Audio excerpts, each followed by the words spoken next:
So I've been into photography since I was maybe 15, probably earlier. I took a lot of photos on family holidays and stuff. Um, Eventually, that led to me going to film school to become a cinematographer. These days, I don't get nearly as much time to do all that as I used to, but I still enjoy it. I still love film and photography. I still kind of film as much of my life as I can, which is probably annoying to the people around me.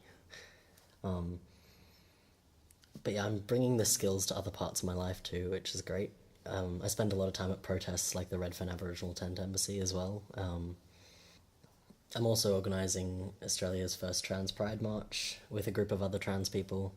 I do a bit of medieval reenactment on the side, but because I never secretly grew out of my nerdy phase. Haven't had much time for that recently though. Learning to screen print, spending time with my best friend, who coincidentally is also non binary, and designing simple tattoos for myself and my friends.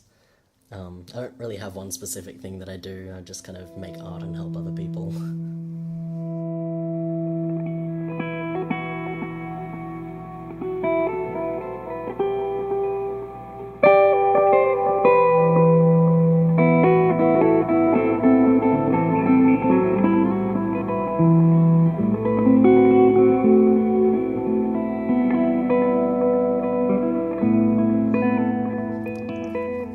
I was really shy, I had trouble making friends and stuff like that.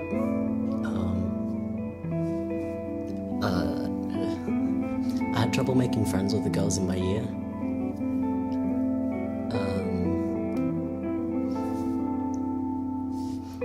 I made two best friends in about year two, and they were both boys, and we got together from like a mutual appreciation of Harry Potter. That was the only reason I had friends in primary school.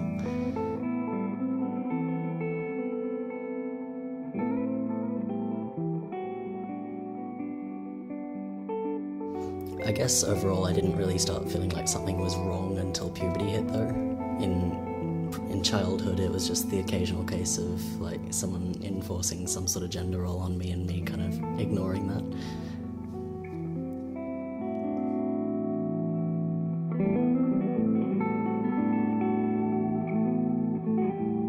So there's this thing called the gender binary, and that's the idea that there is male and female and not much else.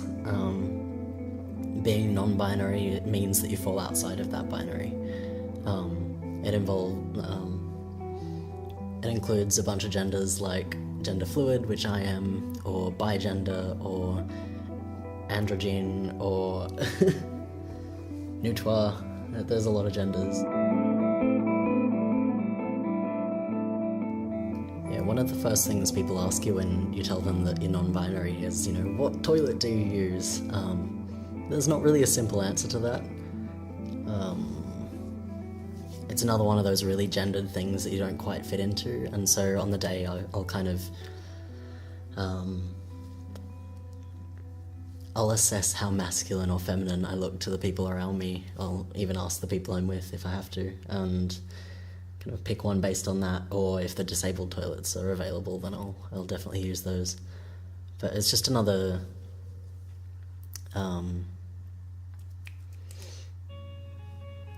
it's just another gendered part of the world that, kind of excludes me and people like me.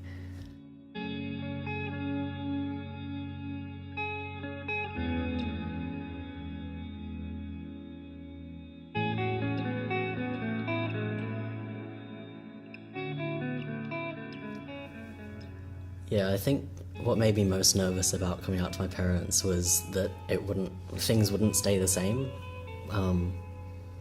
And at the time I was really kind of averse to the idea of change. I wasn't in the most happy place, but I was comfortable with the idea of it not changing, I guess.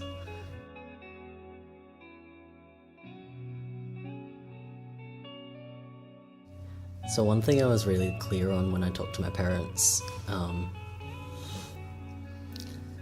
was that I am still the same person. They just know a little bit more about me.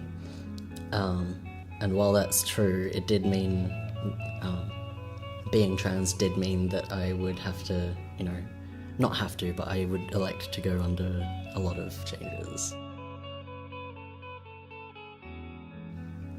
Especially when I hadn't been on testosterone yet, because it does change this sort of stuff, I got really emotional about a lot of things, and so I was walking home and kind of just feeling that kind of surge in your chest where you're like, yeah, this is it, this is a new stage in my life. It was a little bit cheesy, but it was fun.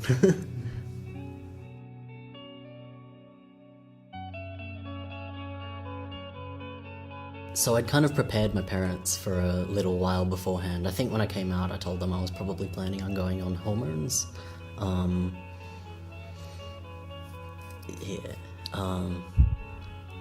So they were ready for me to go on hormones, and I had told them beforehand when it was going to happen.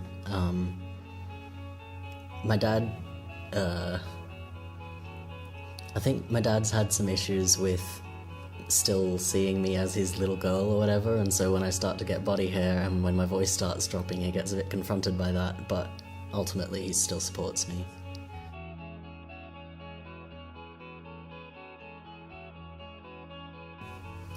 My first instance of street harassment was when I was 16. There was this van full of, young hooligans, and they drove past me when I was waiting for a bus and yelled out, "Faggot!" I was out and proud by then, so I guess I was pretty okay with it. I kind of laughed to myself a bit and it was fine. But it did start to wear me down when I was 17, 18. I was getting probably little comments here and there as I walked past people on the street probably every week. I was getting yelled out of bathrooms and kind of intimidated out of the men's usually.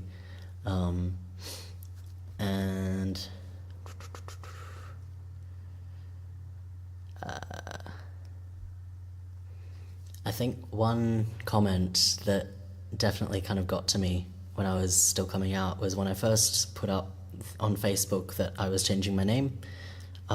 It was mostly really supportive stuff, but I think the 75th comment was my uncle just commenting WTF, and that really kind of, I got really disheartened, and because I'd never kind of considered the fact that people in my family could be like that, even if I was nervous that they would be beforehand. I didn't actually expect them to be completely unsupportive.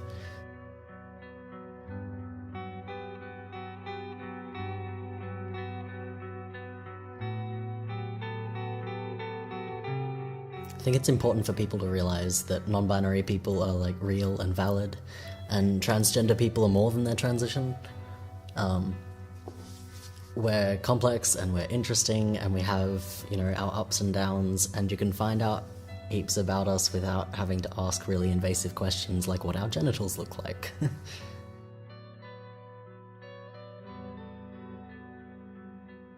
Don't equate all trans people to the celebrities that you see in the media, because we're mostly not like that. We're pretty regular people. And there's no one trans narrative either.